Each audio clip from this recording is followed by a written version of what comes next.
नमस्कार, सभी छात्रों का इस वीडियो में स्वागत है। अभिनव हिंदी कक्षा 4। आज हम कक्षा 4 हिंदी में पहला जो हमारा चैप्टर है वर्णमाला, उसके बारे में ज्ञान प्राप्त करेंगे। यहाँ पर चैप्टर 1 वर्णमाला, स्वर। स्वर यानी क्या, तो आप सभी को पता है, हम गुजराती में अ आ इ ई लिखते हैं, उसी प्रकार हिंदी में स्वर किस प्रकार लिखे जाते हैं। तो आइए हम देखते हैं। सबसे पहले है अ यानी अजगर। उसके बाद है आ, तो आम। ई से शुरू होता है इमारत। ईख यानी शेरड़ी। उल्लू, तो गुजराती में उसे कहते हैं गुवड़। ऊन, तो गुजराती में भी उसे ऊन ही कहेंगे। ये यहाँ पर ऋषि का चित्र है, तो हिंदी में ऋषि बोलेंगे और गुजराती में हम उसे ऋषि बोलते हैं, रू। उसके बाद है ए, तो एड़ी, उसे गुजराती में भी एड़ी ही बोलते हैं। ये ए है जो हमारे गुजराती में अ होता है, उसके ऊपर एक मात्रा वाला ए है, और ये ए है। इस ए में एक मात्रा दी गई है, पर हमारे जो गुजराती में हम अ के ऊपर 2 मात्रा लगाते हैं, तो ये 2 मात्रा वाला ए है, इसलिए इसे ऐनक बोलेंगे। तो ऐनक मतलब चश्मा। ओखली यानी खांडणी, जेनी अंदर આપણે मसाला वाटीए છીએ ए। પછી જે यहाँ पर जो दिया गया है औ, तो ओ से शुरू होता है औरत। औरत मतलब स्त्री, और ये अनुस्वार है, उस पर जो बिंदी लगाई गई है अम, तो अनुस्वार कहते हैं उसे। अम से शुरू होता है अंगूर, और अंगूर को द्राक्ष बोलते हैं।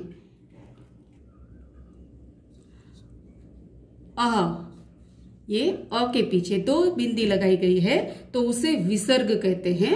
अह से कोई शब्द नहीं बनता है, यानी नमः, तो म के पीछे 2 बिंदी है। हम जब नमः बोलते हैं म, तो उसके पीछे क्या आता है, अ उच्चारण होता है, इसलिए नमः, तो ये विसर्ग कहते हैं, तो नम।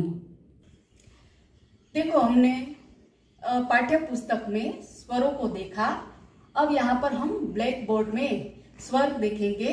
स्वर देखने के लिए क्यों यहाँ पर लिखा गया है कि क्योंकि हम यहाँ पर हिंदी और गुजराती दोनों वर्णों में क्या फर्क है ये देखेंगे।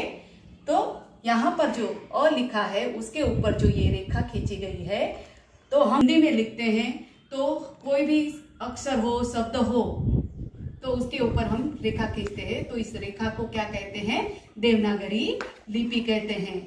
इसलिए अब यहाँ पर हमने जो स्वर लिए हैं, तो हिंदी और गुजराती वर्णों में कौन सा फर्क है देखेंगे। अ हिंदी में ऐसे लिखा जाता है, गुजराती में इसे ऐसे लिखा जाता है अ।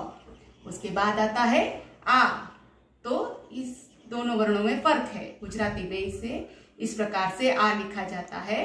ये पहला जो ई है, तो ई मतलब ह्रस्व ई, जो वर्णों के आगे लगाए जाते हैं, ये ह्रस्व ई है। हिंदी में इसे ई इस प्रकार से लिखा जाता है, गुजराती में इस प्रकार से ई लिखा जाता है। दूसरा वाला जो ई है, उसे हम बड़ा वाला भी कहते हैं, और ये दीर्घ ई है। दीर्घ ई में ऊपर चंद्र होता है, चंद्र बिंदी जैसा होता है, तो उसे ध्यान में रखना कि ये ई है वो दीर्घ ई है, तो बड़ा ई। तो इससे गुजराती में ई इस प्रकार से लिखते हैं। ये है उ, पहला वाला उ यानी ह्रस्व उ। ये दूसरा उ है बड़ा वाला, तो उसे दीर्घ उ कहते हैं। इसके बाद आता है ऋषि। हिंदी में ऋषि बोलते हैं और गुजराती में रू कहते हैं। इस प्रकार ए है, तो गुजराती में ये एक मात्रा वाला है ए, हिंदी में इस प्रकार से लिखा जाता है। तो हिंदी में ए लिखेंगे, उसमें एक भी मात्रा नहीं आएगी। गुजराती में एक मात्रा है, तो बोलेंगे क्या हम उसे, उसका उच्चार कैसा होगा, एक मात्रा वाला होगा, ए। अब यहाँ पर इसके ऊपर ए है, ये ए है, ये ए है, तो इसके ऊपर एक मात्रा दी गई है, परंतु गुजराती में अ के ऊपर दो मात्रा दी गई है, यानी इसका उच्चारण कैसे होगा, ऐ। समझ गए? ये दोनों में फर्क है, ये एक मात्रा वाला ए है और ये दो मात्रा वाला ऐ है। उसके बाद ओ, तो गुजराती में ओ इस प्रकार लिखेंगे, औ। गुजराती में हम इस प्रकार से औ लिखेंगे। यहाँ पर अम है, वो अनुस्वार है, उसके ऊपर बिंदी होती है, उसे अनुस्वार कहते हैं, अम। और अ के पीछे दो बिंदी है, उसे विसर्ग कहते हैं। तो यह अ, हिंदी में अ इस प्रकार लिखेंगे और गुजराती में हम अ इस प्रकार से लिखेंगे। तो हमने यहाँ पर हिंदी और गुजराती में स्वर किस प्रकार से लिखते हैं उसके बारे में जाना। आगे हम व्यंजन के वर्ण अक्षर देखेंगे। अब यहाँ पर वर्णमाला में हम व्यंजन अक्षर देखेंगे। तो वर्ण मतलब अक्षर कहते हैं, अक्षर से क्या होता है, शब्द बनता है और शब्दों से वाक्य बनता है। आइए हम वर्ण परिचय लें और व्यंजन देखें। व्यंजन किसे कहते हैं, तो क से शुरू होता है ज्ञ तक, उसी सभी वर्णों को व्यंजन कहते हैं। तो क, तो कमल का चित्र है, क से कमल, गुजराती में उसे कमल कहते हैं। ख से खटिया, देखो खटिया यानी खाटलो। ग से गमला એને કુંડો કહેવામાં આવે છે। घ, घर का घ, गुजराती में भी घर ही कहते हैं। च, चरखा यानी रेडियो। छ से छतरी। ज, जग, गुजराती में भी जग ही कहते हैं। यहाँ पर जबलानो ज है, तो यहाँ कने ज से शुरू होता है झरना, झरना यानी झरनों। ट, टमटम यानी घोड़ा गाड़ी। ठ, ठठेरा, कंसारो। ड, डमरू, गुजराती में भी डमरू। ड, यहाँ पर ड यानी ढकना, એટલે ઢાંકણું। ણ, ણફેણનો ણ છે એટલે બાણ, यहाँ पर जो बाण है वो दिखाई देता है। त, तलवार, तलवार। थन, थन यानी आंचल। द, दरवाजा, दरवाजो। ध, धजा, धजा। अब ध और ग में थोड़ा फर्क है।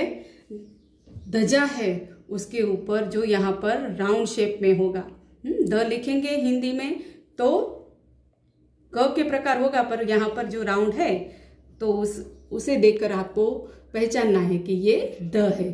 तो द मतलब धजा। न, नल, नळ। प, पतंग। फ, फल, फल। ब, बस। भ, भगत, जो भगवान की पूजा करता है उसे भगत कहते हैं। म, मगर। य, यति, ये जैन साधु है उसे यति कहते हैं। र, रथ। ल, यानी लड़का એટલે छोकरो। व, वजन, नापतोल की चीजें हैं तो वजन। श, जो आगे यहाँ पर राउंड शेप में है वो शरबत का श है। ये षटकोण का स। ये स, सड़क, सड़क यानी रास्ता।